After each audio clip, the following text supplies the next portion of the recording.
तो दोस्तों चलिए आज हम पढ़ेंगे प्लैनेट्स के बारे में। तो चलिए स्टार्ट करते हैं।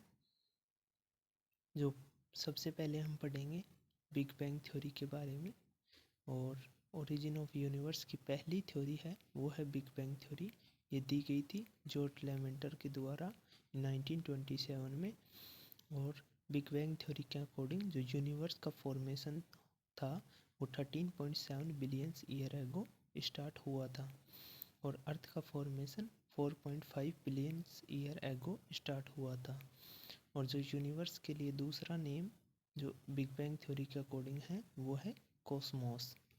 आप इन सब डेटा को याद रखिए कि 5.4 बिलियन ईयर एगो अर्थ का फॉर्मेशन स्टार्ट हुआ था, और 13.7 बिलियन ईयर एगो यूनिवर्स का फॉर्मेशन स्टार्ट हुआ था। और जो बॉडीज़ नाइट को ग्लो करती है उन्हें बोलते हैं सेलेस्टियल बॉडीज़। सॉरी। और जो नेबुला होता है वो होता है cloud of dust and gas inside a Galaxy. किसी भी गैलेक्सी में जो क्लाउड होता है डस्ट और गैस का उसे नेबुला बोला जाता है। और 1905 में थॉमस चैम्बरलिन और फॉरेस्ट मोल्टन ने ये कंक्लूड किया था कि जो प्लैनेट्स होते हैं वो, मान लीजिए एक सन और एक स्टार, दूसरा स्टार ले लेते हैं, इन दोनों में जो टक्कर हुई, एनकाउंटर हुआ, उसकी वजह से डेवलप हुए थे, उसकी वजह से प्लैनेट्स ओरिजिनेट हुए थे। चलिए आगे चलते हैं। देखिए आगे दी हुई है कुछ थ्योरीज जो यूनिवर्स के ओरिजिन से रिलेटेड है, जो दी गई थी। सबसे पहली थ्योरी हमारे पास आती है स्टेडी स्टेट ऑफ यूनिवर्स। ये दी गई थी फ्रेड होयले, गोल्ड और बॉन्डी के द्वारा। इसके बाद हमारे पास आती है नेबुलर हाइपोथेसिस, जिसको रिवाइज्ड किया गया था 1976 में पियरे लैप्लास के द्वारा। रिवाइज्ड वर्जन ही पूछा जाता है जो दिया गया था पियरे लैप्लास के द्वारा। इसके बाद हमारे पास आती है कंसेप्ट ऑफ एक्सपेंडिंग यूनिवर्स। ये दिया गया था एडविन हबल के द्वारा। फिर प्लसेटिंग थ्योरी ऑफ यूनिवर्स, ये दी गई थी एलन संडेस के द्वारा। इसके बाद आता है हमारे पास जियोसेंट्रिक कंसेप्ट, जिसमें ये माना गया था कि पृथ्वी बीच में है और सन इसके चारों तरफ रोटेट करता है। ये थ्योरी दी थी टोल्मी ने।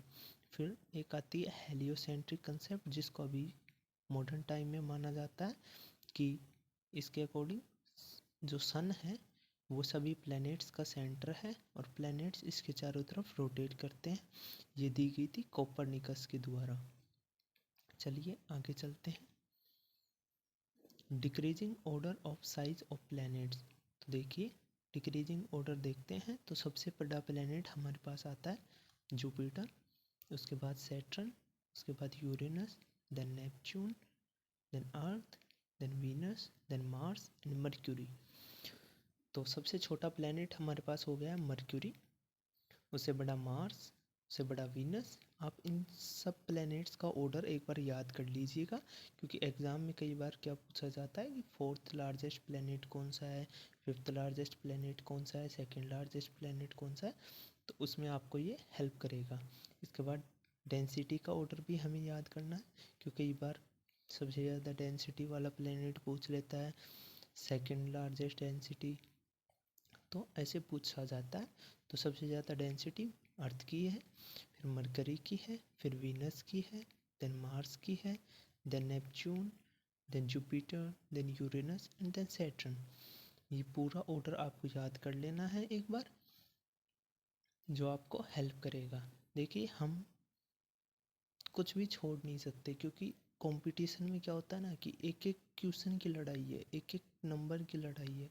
अगर आपके कट ऑफ से एक नंबर भी कम रह गया ना तो फिर कोई मतलब नहीं निकलेगा उसका। तो हमें एक एक चीज़ पढ़नी है।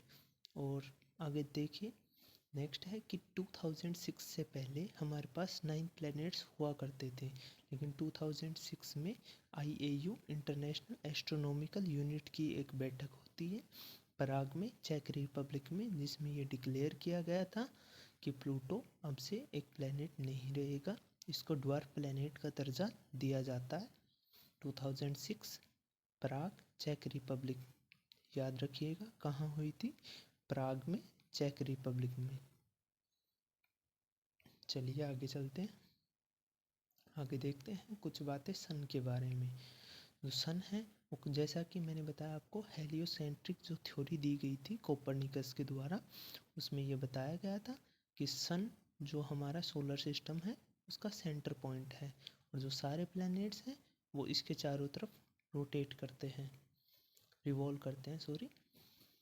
The sun is the center of solar system. All the changes in weather are caused by sun. देखिए जैसे कि सन दूर जाता है तो हमारे पास क्या हो जाता है, विंटर सीजन आ जाता है, और सन पास आता है तो समर सीजन आ जाता है। ऐसे ही जो सारे चेंजेस होते हैं वेदर में वो सन के द्वारा किए जाते हैं। डिस्टेंस है सन की, वो अर्थ से 8 लाइट मिनट्स के नियरेस्ट है। मतलब जो सन से लाइट अर्थ पे आने में जितना टाइम लेती है वो 8 लाइट मिनट्स है, 8 मिनट्स लेती है light. The outer layer of sun is known as corona. जो सन है उसकी आउटर लेयर को कोरोना बोला जाता है। इसके बाद एपीहीलियन। एपीहीलियन वो पॉइंट होता है जिसमें अर्थ सन से सबसे ज़्यादा दूर होती है, और ये अबाउट 152 मिलियन किलोमीटर होता है, और ये कब होती है, 4 जुलाई को हर साल। तो हर साल 4 जुलाई को अर्थ सूर्य से सबसे ज़्यादा दूरी पर होती है, जिसको एपीहीलियन बोला जाता है। और इसके बाद आती है पेरीहीलियन, जबकि अर्थ सबसे पास होती है सूर्य के, 3 जनवरी को होता है, और इसमें डिस्टेंस होती है 147 मिलियन किलोमीटर। ये डेटा याद रखिएगा, 147 और 152, और 4 जुलाई को, 3 जुलाई को। और याद रखिए, देखिए पी से पेरी और पी से पास, ठीक है। पेरी हीलियन, पास, अर्थ पास रहेगी तो पेरी हीलियन, और दूसरा एपीहीलियन तो दूर हो जाएगी उसमें, ठीक है। आगे चलते हैं। वीडियो अगर थोड़ा पसंद आ रहा हो तो लाइक कर दीजिएगा। Which scientist thought the concept of steady state. अभी हमने पढ़ा कि स्टेडी स्टेट देने वाले कौन थे, Fred Hoyle, option number C. इसके बाद which scientist revised the nebular hypothesis in 1796, Pierre Laplace, option number C. फिर who among the following discovered the concept of expanding universe. Expanding universe का concept किसने दिया, तो ये था एडविन हबल। यह अभी हमने पढ़ा। ये सारे क्वेश्चन जैसा कि आए हुए हैं। और बिग बैंग थ्योरी क्या बताती है हमें, तो ओरिजिन ऑफ यूनिवर्स बताती है, गैलेक्सीज का ओरिजिन नहीं बताती, सोलर सिस्टम का नहीं, स्टार्स का नहीं, ये सभी किस में आ जाते हैं, यूनिवर्स में। तो हमें बिग बैंग थ्योरी यूनिवर्स का ओरिजिन बताती है। और during the phenomena of aphelion the approximate distance between the earth and sun is. तो अभी हमने पढ़ा कि जो एपीहीलियन होता है उसमें डिस्टेंस होती है 152 मिलियन किलोमीटर, और जो पेरीहीलियन होता है उसमें डिस्टेंस होती है 147 मिलियन किलोमीटर। और ये क्या दिया हुआ है कि ए cloud of dust and gas inside a Galaxy, तो ये बोला जाता है नेबुला। अभी हमने पढ़ा था। आगे चलते हैं। तो हमारी गैलेक्सी कौन सी है, मिल्की वे गैलेक्सी, ये तो आप सबको पता है। और गैलीलियो पहला पर्सन था इस गैलेक्सी को देखने वाला। और हमारी गैलेक्सी के सबसे पास वाली गैलेक्सी कौन सी है, एंड्रोमेडा। और जो इसके सबसे पास स्टार है उसको बोला जाता है प्रोक्सिमा सेंचुरी। हमारा सोलर सिस्टम 8 प्लैनेट्स और सन से मिलकर बना हुआ है। और पोल स्टार है वो मोस्ट शाइनी स्टार है नाइट स्काई में, जो कि एक स्थिर रूप से दिखाई देता है, ठीक है। ये कुछ बेसिक सी बातें हैं कि हमारी गैलेक्सी मिल्की वे है। गैलीलियो ने पहली बार इसे देखा था। और एंड्रोमेडा नियरेस्ट गैलेक्सी है, प्रोक्सिमा सेंचुरी नियरेस्ट स्टार है, 8 प्लैनेट और एक सन है हमारे सोलर सिस्टम में। और पोल स्टार जो स्टेशनरी और मोस्ट शाइनी स्टार है नाइट स्काई में। ये बातें आप याद रखिएगा, स्क्रीनशॉट लेते चलिए, बाद में आप नोट्स बना लीजिएगा। मरकरी जो हमारे सोलर सिस्टम का पहला प्लैनेट है, इसमें कोई रिंग नहीं पाई जाती है, इसमें कोई रिंग नहीं पाई जाती है और इसके पास कोई मून नहीं है। ये 2 घंटे पहले सनराइज के 2 आवर्स बिफोर सनराइज ये विजिबल होता है। No availability of water is present and period of revolution, period of rotation पहले तो 59 डेज में ये अपने एक्सिस पर रोटेट कर लेती है एक बार, और पीरियड ऑफ रिवॉल्यूशन 88 डेज, जो कि पूरे सोलर सिस्टम का 8 प्लैनेट्स में से फास्टेस्ट है। मतलब मर्क्यूरी फास्टेस्ट रिवॉल्यूशन करती है 8 प्लैनेट्स में से। वो उसका एक बेसिक रीज़न यही है क्योंकि मर्क्यूरी सन के सबसे पास है तो इसका ऑर्बिट सबसे छोटा पड़ता है, इसलिए ये सबसे जल्दी अपना ऑर्बिट पूरा कर लेती है, तो इसका रिवॉल्यूशन टाइम कम है। अगले पे चलते हैं, वीनस की बात करते हैं। तो देखिए वीनस पे क्या है, सबसे ज़्यादा क्वेश्चन पूछे जाते हैं, तो एक बार वीनस को ध्यान से पढ़ेंगे कि सेकंड प्लैनेट है सन का, सोलर सिस्टम का, और it is also known as evening star ये बोला जाता है, मॉर्निंग स्टार बोला जाता है, वील्ड प्लैनेट बोला जाता है, वील्ड प्लैनेट मतलब ढका हुआ, फिर अर्थ्स ट्विन बोला जाता है, और इसको बोला जाता है ब्राइटेस्ट प्लैनेट और हॉटेस्ट प्लैनेट। देखिए मर्क्यूरी सबसे पास है अर्थ के, लेकिन वो हॉटेस्ट प्लैनेट नहीं है। क्यों? क्योंकि जो वीनस है ना उस पर CO2 की मात्रा पाई जाती है सबसे ज़्यादा, और जो CO2 होता है वो ग्लोबल वार्मिंग करता है, मतलब टेम्परेचर बढ़ाने के लिए रिस्पॉन्सिबल होता है, इसलिए वीनस सबसे ज़्यादा हॉटेस्ट प्लैनेट माना जाता है। ये क्या करता है, क्लॉकवाइज रोटेशन करता है यूरेनस की तरह। यूरेनस और वीनस 2 ऐसे प्लैनेट्स हैं सोलर सिस्टम में जो क्लॉकवाइज रोटेट करते हैं, बाकी सारे प्लैनेट्स एंटी क्लॉकवाइज रोटेशन करते हैं। ये किससे मिलकर बना होता है, वाइट एंड येलोइश क्लाउड होते हैं इसके बाहर सल्फ्यूरिक एसिड के, इसको ल्यूसीफर बोला जाता है। ये कई बार एग्जाम में पूछा जाता है कि कौन से एसिड के क्लाउड होते हैं, तो सल्फ्यूरिक एसिड के, और इसको क्या बोला जाता है, ल्यूसीफर बोला जाता है। और इसका रोटेशन पीरियड 243 डेज और रिवॉल्यूशन पीरियड 225 डेज।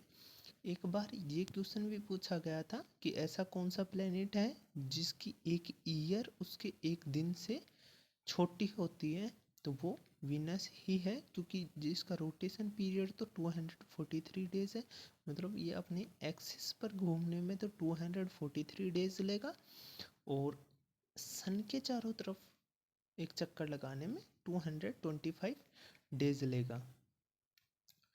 ठीक है, चले आगे, यहाँ तक सबको समझ में आ रहा है।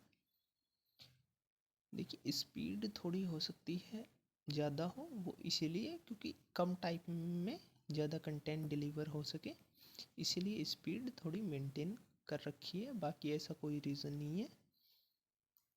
आगे चलते हैं, अर्थ क्या है, अर्थ ब्लू प्लेनेट है, सबको पता है, 24 आवर्स इसका रोटेशन पीरियड है और 365 डेज 6 आवर रिवॉल्यूशन पीरियड है।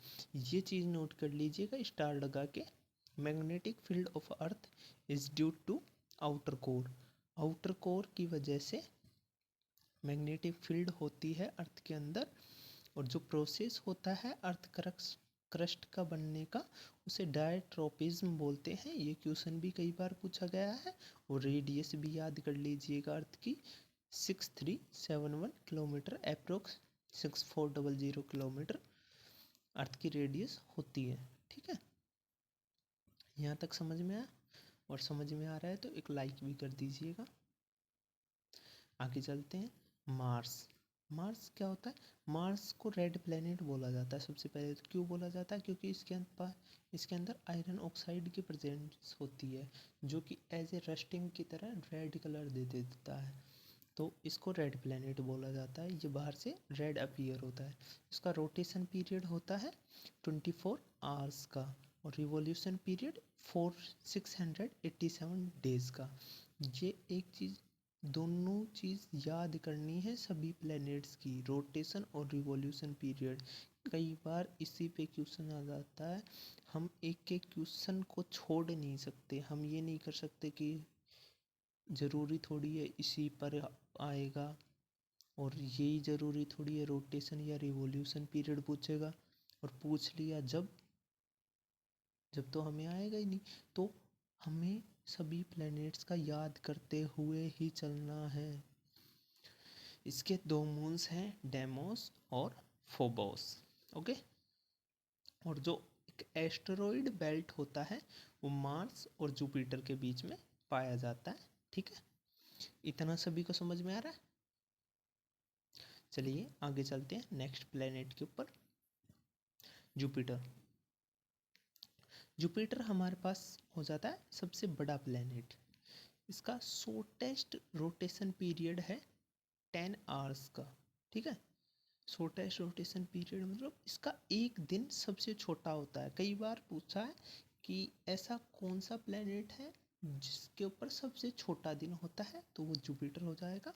इसका रिवॉल्यूशन पीरियड 12 ईयर्स का है। 12 ईयर्स इसको रिलेट भी किया जाता है, जो कुंभ का मेला भरता है ना 12 ईयर्स में, उससे इसको रिलेट किया जाता है। गैनेमाइड इसकी लार्जेस्ट सैटेलाइट है और ये पूरे सोलर सिस्टम की लार्जेस्ट सैटेलाइट है गैनेमाइड। 1610 में जो गैलीलियो था उसने ये डिस्कवर किया था क्या, 4 मून्स जुपिटर के। जो 4 मून्स थे वो सबसे पहले जुपिटर के इसी ने, गैलीलियो ने डिस्कवर किए थे। और जो हेलो, मेन रिंग और गोसेमर, ये 3 सेगमेंट्स हैं जुपिटर की रिंग के। ठीक है, याद रखिएगा ये कहीं ना कहीं क्वेश्चन आया था, इसलिए मैंने यहाँ ऐड कर दिया ये पॉइंट कि हेलो, मेन रिंग और गोसेमर ये तीनों सेगमेंट हैं जुपिटर की रिंग के। ये शायद किसी पीसीएस एग्जाम में पूछा था, इसलिए मैंने ये पॉइंट यहाँ नोट कर दिया। ठीक है, यहाँ तक समझ में आ रहा? ठीक है, अब चलते हैं सैटर्न के ऊपर। इसका रोटेशन पीरियड होता है वो 10 घंटे 7 मिनट का होता है, उससे 7 मिनट ज़्यादा है। अप्रोक्स दोनों का लगभग बराबर है, पर जब भी अगर सबसे छोटा पूछा जाए तो जुपिटर का है, और ऑप्शन में जुपिटर ना हो तो सैटर्न का है। ठीक है, रिवॉल्यूशन पीरियड 29.5 ईयर्स, मतलब जैसे जैसे बाहर की तरफ हम बढ़ रहे हैं ना, तो रिवॉल्यूशन पीरियड बढ़ रहा है। उसका एक बेसिक सा रीज़न यही है कि ऑर्बिट जैसे जैसे बढ़ रहा है, सन से दूरी जैसे जैसे बढ़ रही है, तो ऑर्बिट बढ़ रहा है। ऑर्बिट बढ़ रहा है तो ऑर्बिट बड़ा होगा तो ज़्यादा टाइम लगेगा। ठीक है, तो इसके अंदर आइस और डस्ट की रिंग्स पाई जाती है। और 1665 में क्रिस्टियन हाइगन ने सैटर्न की रिंग्स को डिस्कवर किया था। ठीक है, और इसको क्या बोला जाता है, गैलेक्सी लाइक प्लेनेट बोला जाता है। मतलब इसको बोला जाता है, जैसे इसकी रिंग्स है ना, तो ऐसे लगता है कि जो प्लैनेट्स ऑर्बिट कर रहे हो और प्लैनेट्स का ऑर्बिट हो, इसकी रिंग्स ऐसे लगती है जैसे प्लैनेट्स का ऑर्बिट हो, तो इसको बोलते हैं गैलेक्सी लाइक प्लैनेट।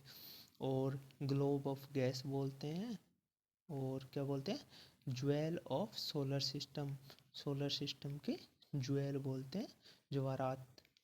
और टाइटन इसका लार्जेस्ट मून है।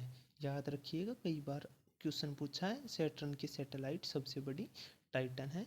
और इसी के सोलर सिस्टम में सबसे ज़्यादा मून्स एट प्रेजेंट टाइम में 145 सैटर्न के पास ही हैं।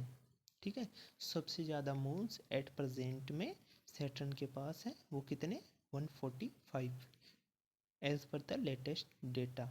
ठीक है, यहाँ तक समझ में आया सभी को? इसके बाद चलते हैं आगे। इसके बाद देखिए यूरेनस। यूरेनस हमें पता है कोल्डेस्ट प्लेनेट है, क्योंकि अब दूरी बहुत ज़्यादा बढ़ चुकी है सन से। तो जो सन की जो वार्मथ होती है, जो गर्मी होती है, वो सब बहुत कम पहुँच पा रही है यूरेनस और नेपच्यून के पास। तो यूरेनस सबसे कोल्डेस्ट प्लेनेट होता है। ये डिस्कवर किया गया था विलियम हार्सेल के द्वारा 1780 वन में। तो एक बात, ये चीज़ पॉइंट इम्पोर्टेंट है, याद करिएगा कि विलियम हर्शेल ने डिस्कवरी की थी 1781 में। कई बार क्वेश्चन पूछा है और आगे भी पूछेगा। Clockwise revolution like Venus. देखिए, मैंने आपको वीनस में बताया था कि वीनस और यूरेनस, यू और वी, यू और वी दो ऐसे प्लैनेट हैं जो कि क्लॉकवाइज रिवॉल्यूशन करते हैं। इसके 28 मून्स हैं और नेपच्यून का ट्विन बोला जाता है इसको। ग्रीन प्लैनेट भी बोलते हैं इसको, ठीक है। Rotation period 17 hours and 14 minutes और रिवॉल्यूशन पीरियड 84 ईयर्स, ठीक है। नोट कर लीजिएगा, रोटेशन पीरियड तो 17 आवर्स 14 मिनट का, मतलब अप्रोक्स 17 आवर्स मान लीजिए, और रिवॉल्यूशन पीरियड 84 ईयर्स का, sorry. Cupid is inner satellite of Uranus. ये एक बार शायद किसी एग्जाम में पूछा है, इसलिए मैंने यहाँ नोट कर दिया कि क्यूपिड है वो इनर सैटेलाइट है यूरेनस की। तो आप इसको याद कर लीजिए, नोट कर लीजिए। होप कि यहाँ तक सभी को समझ में आ गया होगा कि यूरेनस क्या है। ये सारे पॉइंट्स जो मैं बता रहा हूँ ये आप नोट कर लीजिए, याद कर लीजिए। एक एक इम्पोर्टेंट पॉइंट छाट के यहाँ रखा गया है। आगे चलते हैं नेपच्यून के ऊपर। नेपच्यून, वरुण, तो गॉड ऑफ सी, मतलब वरुण है जलदेव, तो god of sea. Farthest planet, सबसे दूर है। 14 इसके नॉन मून है और रोटेशन पीरियड 16 आवर्स का है इसका, और रिवॉल्यूशन पीरियड 165 ईयर्स का। और ये किसी एग्ज़ाम में पूछा था कि हिप्पोकैम्प इसका 14th मून है जो डिस्कवर किया गया था 2013 में। तो हिप्पोकैम्प किसका मून है? नेपच्यून का। ये किसी एग्ज़ाम में पूछा था, याद रखिएगा, हिप्पोकैम्प नेपच्यून का मून है। आगे चलते हैं। जैसा कि मैंने बताया आपको, प्लूटो को 2006 में ड्वार्फ प्लैनेट का दर्जा दे दिया गया था। इसकी डिस्कवरी की थी क्लाइड टॉम्बॉक ने 1930 में। और ये एक ड्वार्फ प्लैनेट है जो कि क्यूपियर बेल्ट में पाया जाता है। इसके 4 मून्स हैं, कैरोन, निक्स, स्टाइक्स एंड हाइड्रा कॉर्बोस। ये इसके मून्स हैं, ठीक है। आगे देखिए, ये क्वेश्चन एक बार एसएससी में पूछा भी है कि कैरोन किसका मून है? ये है प्लूटो का, ठीक है। याद करिएगा, इसके मून सारे याद करने अपने को, तो छोड़ना तो है ही नहीं। क्या पता अगली बार निक्स, स्टाइक्स, हाइड्रा और कॉर्बस में से कुछ पूछ ले, ठीक है। छोड़ना कुछ भी नहीं है, कॉर्बरस हो, चाहे हाइड्रा हो, स्टाइक्स हो, निक्स हो, कुछ भी नहीं छोड़ना है। आगे देखिए, कुछ और dwarf planet. Eris second largest dwarf planet है सोलर सिस्टम का। डिस्कवरी होती है 2005 में और इसका मून है डाइसनोमिया। डाइसनोमिया, डाइसनोमिया इसका मून है। मैकमिक थर्ड लार्जेस्ट ड्वार्फ प्लैनेट है, इसका मून है MK2, ठीक है। तो एरिस का मून है डाइसनोमिया, सेकेंड लार्जेस्ट है, ये थर्ड लार्जेस्ट है, इसका मून है MK2।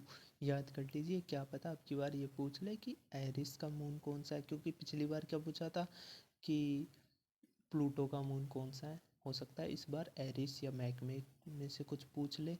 सेरेस लार्जेस्ट एस्टेरॉयड इन सोलर सिस्टम, क्योंकि ये जो ड्वार्फ प्लैनेट है वो एस्टेरॉयड बेल्ट में पाया जाता है, इसलिए इसको एज ए एस्टेरॉयड भी कंसीडर किया जाता है। और एस्टेरॉयड कंसीडर होने के कारण ये सबसे बड़ा एस्टेरॉयड है सोलर सिस्टम का, ठीक है। डिस्कवरी हुई थी 1801 में कोशी पियाजी के द्वारा। कोइस्पी पियाजी के द्वारा इसकी डिस्कवरी 1801 में हुई थी। ये क्वेश्चन अगला देखिए, 2.8 times of earth distance from sun. Earth जितनी दूर है सन से उसकी 2.8 डिस्टेंस, ये शेरस दूर है सन से। ये क्वेश्चन 2024 में ही पूछा गया है। और जैसा कि मैंने आपको बताया कि ये मेन एस्टेरॉयड बेल्ट में पाया जाता है। मेन एस्टेरॉयड बेल्ट में पाए जाने के कारण इसको एस्टेरॉयड भी मान लिया जाता है और dwarf planet of asteroid belt, ठीक है। लार्जेस्ट ड्वार्फ प्लैनेट है एस्टेरॉयड बेल्ट का, क्योंकि प्लूटो तो ओवरऑल लार्जेस्ट प्लैनेट है और सेरेस क्या है, largest planet, dwarf planet of asteroid belt. Hope me, इसकी डिस्कवरी 2004 में होती है, ठीक है। इसके बाद इसकी ये एग शेप का है और इसका मून नमक और हाइका इसके मून है, ठीक है। आई होप यहाँ तक आपको क्रिस्टल क्लियर समझ में आया होगा। ये पॉइंट्स हैं, इसमें ज़्यादा कुछ समझने वाला नहीं है। देखिए कि डिस्कवरी किसने की, लार्जेस्ट एस्टेरॉयड है, लार्जेस्ट ड्वार्फ प्लैनेट है एस्टेरॉयड बेल्ट का, क्योंकि लार्जेस्ट ड्वार्फ प्लैनेट तो कौन सा है, प्लूटो है। और अगर एस्टेरॉयड बेल्ट की बात की जाए तो सेरेस है, क्योंकि और बाकी तो एस्टेरॉयड बेल्ट में होते ही नहीं है ड्वार्फ प्लैनेट, ठीक है। और आगे चलते हैं, आगे देखते हैं क्या है, मून। तो एक चीज़ देखिए, मून की रेडियस है 1740 kilometre. Interval between 2 new moon और 2 फुल मून इज 29.5 डेज, ठीक है। रेडियस कितनी है मून की, 1740 किलोमीटर। और इंटरवल कितना है, 2 न्यू मून, मतलब 2 अमावस या पूर्णिमा बोलते हैं ना अपन, अमावस या पूर्णिमा, 2 अमावस या 2 पूर्णिमाओं के बीच में डिफरेंस होता है 29.5 डेज का। ये एक रोटेशन कंप्लीट करता है ना, इतने ही टाइम में ये अर्थ के अराउंड एक रिवॉल्यूशन कंप्लीट कर लेता है, ठीक है। और इसकी लाइट अर्थ तक पहुंचने में 1.3 सेकंड्स का टाइम लेती है। तो ये 1.3 लाइट सेकंड्स अवे है अर्थ से, ओके। यहाँ तक समझ में आया। 1.3 लाइट सेकंड्स का मतलब क्या हुआ, ये इसकी लाइट अर्थ तक आने में 1.3 सेकंड्स का टाइम लेती है, ओके। आगे चलते हैं, लूनर एक्लिप्स, ओके। तो देखिए लूनर एक्लिप्स 3 टाइप्स के होते हैं। पहला सोलर लूनर एक्लिप्स, दूसरा पार्शियल और तीसरा पेनुम्ब्रल। एक चीज़ यहाँ नोट कीजिएगा, ये सन है, ये अर्थ है, ये मून है, ठीक है। और ये जो है ना, ये एक ट्राइंगल सा बन रहा है, ये है पार्शियल शैडो अर्थ की, ठीक है। और जो ये बीच का रेक्टेंगल सा बन रहा है ना, ये है मेन शैडो या फुल शैडो अर्थ की, ठीक है। लूनर एक्लिप्स कब होगा, जब सन और मून के बीच में अर्थ आ जाएगी तो लूनर एक्लिप्स होगा। तो अगर इधर सन है और मून बीचों बीच है मेन शैडो के, जो मैंने बताया फुल शैडो के बीचों बीच, या पूरा कवर कर रही है उसको, शैडो पूरे मून को कवर कर रही है, तो उसको बोलते हैं टोटल लूनर एक्लिप्स, ठीक है। मतलब पूरे मून को अगर मेन शैडो कवर कर रही है ना, तो उसको बोलेंगे क्या, total lunar eclipse. Partial lunar eclipse क्या बोलेंगे, कि जो मेन शैडो है ना, वो आधे ही मून को कवर कर रही है, आधे मून को पार्शियल शैडो कवर कर रही है, तो उसको क्या बोलेंगे, पार्शियल लूनर एक्लिप्स। और पेनुम्ब्रल किसको बोलेंगे, कि पूरा ही पार्शियल शैडो में है, पूरा ही मून पार्शियल शैडो में है, तो उसको क्या बोलेंगे, पेनुम्ब्रल लूनर एक्लिप्स। तो देखिए अगर पूरा मेन शैडो में है तो टोटल, आधा मेन शैडो में है तो पार्शियल, और पूरा ही पार्शियल शैडो में है तो पेनुम्ब्रल, ठीक है। आगे चलते हैं, आगे क्या है, सोलर एक्लिप्स। देखिए सोलर एक्लिप्स 3 प्रकार के होते हैं। पार्शियल, जब आधा सूरज ग्रहण हो जाए, एक तरफ का हो जाए, एक तरफ का रह जाए, उसको बोलते हैं partial solar eclipse, sorry, partial solar eclipse बोलते हैं। और जब बीच बीच का हो जाए और साइडों से कुछ ऐसा कुछ प्रकाश आता हुआ दिखाई दे, जो उसके बाहर से, साइडों से, कॉर्नर से ऐसा कुछ प्रकाश आता हुआ दिखाई दे, उसको बोलते हैं एनुलर सोलर एक्लिप्स। ओके, क्या बोलते हैं? Annular solar eclipse. और जब पूरे ही सूरज को ढक ले, क्या ढक ले? पहली बात तो सोलर एक्लिप्स होता कब है? जबकि जब अर्थ और सन के बीच में, अर्थ और सन के बीच में मून आ जाए तो सोलर एक्लिप्स होता है। ठीक है, मून की शैडो किस पर पड़ जाएगी? अर्थ के ऊपर पड़ जाएगी, तो हमें सन दिखाई नहीं देगा। ठीक है, जैसे सन रेज आई तो मून पे पड़ी और मून की शैडो अर्थ पर पड़ गई। ठीक है, अब देखिए, ये पार्शियल सोलर एक्लिप्स हो गया, ये एनुलर हो गया, ये टोटल हो गया। इसमें कुछ भी दिखाई नहीं दे रहा, इसमें बाहर बाहर का कॉर्नर का दिखाई देगा और इसमें एक पार्ट दिखाई नहीं देगा। ठीक है, ये तीन हो गए, पार्शियल, एनुलर और टोटल। याद रखिएगा, उसमें थे लूनर एक्लिप्स कौन कौन से थे? पार्शियल था, टोटल था, लेकिन एनुलर की जगह उससे पेनुम्ब्रल होता है। ठीक है, आगे चलते हैं। देखिए, मैटर्स क्या होते हैं?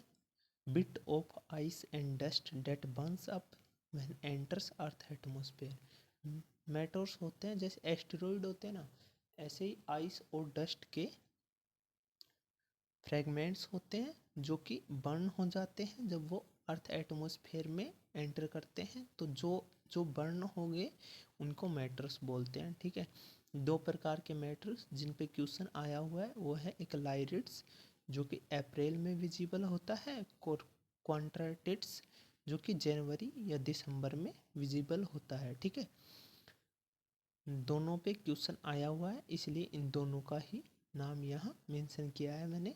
लाइरिड्स जो कि अप्रैल में विजिबल होता है, और क्वांट्रिड्स जो कि दिसंबर या जनवरी में विजिबल होता है। और मैटर्स होते क्या है?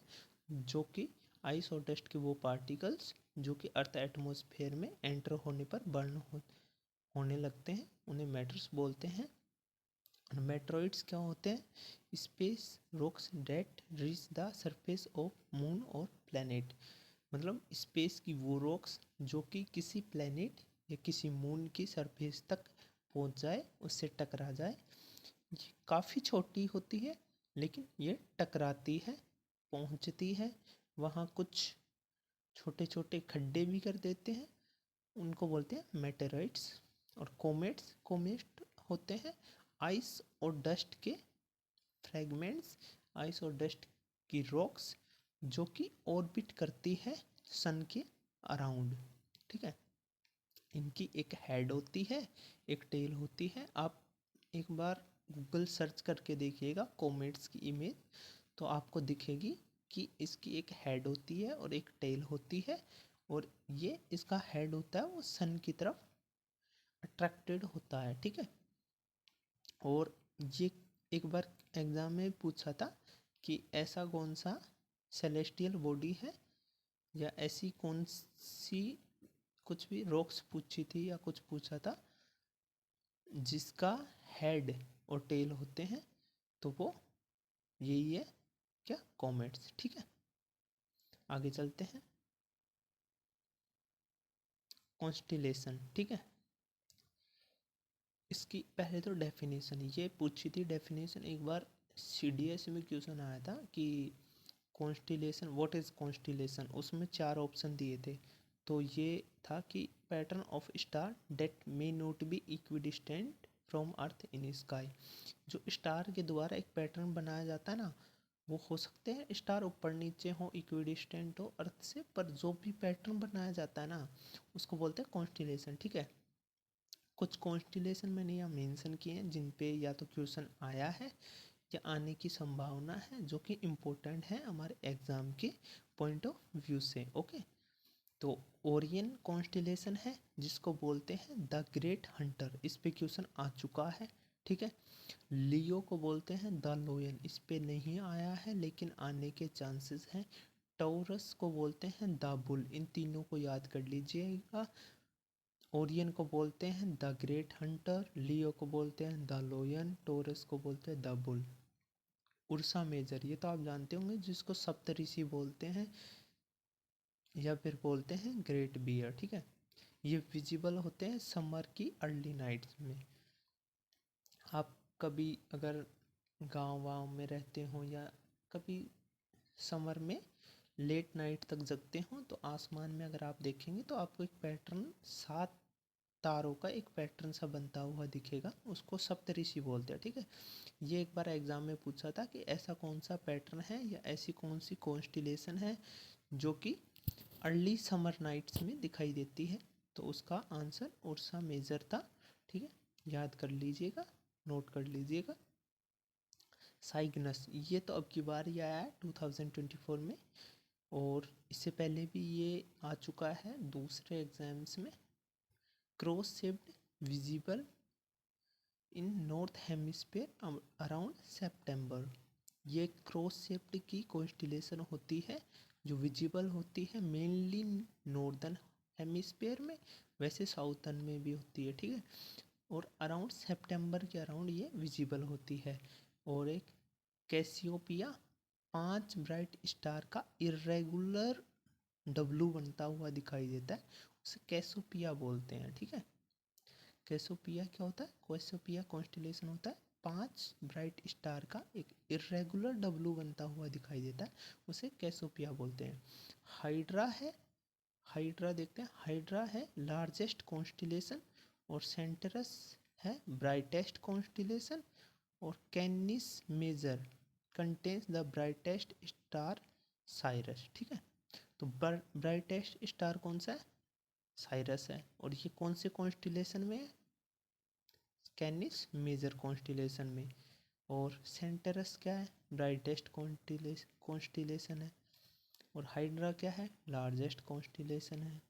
कैसोपिया क्या है? 5 ब्राइट स्टार का इरेगुलर डब्लू बनता हुआ जब दिखाई देता है उसको कैसोपिया कॉन्स्टिलेशन बोलते हैं। साइग्नस क्या है? क्रॉस शेप्ड का नॉर्दर्न हेमिस्फीयर में सितंबर के अराउंड दिखाई देने वाला कॉन्स्टिलेशन है।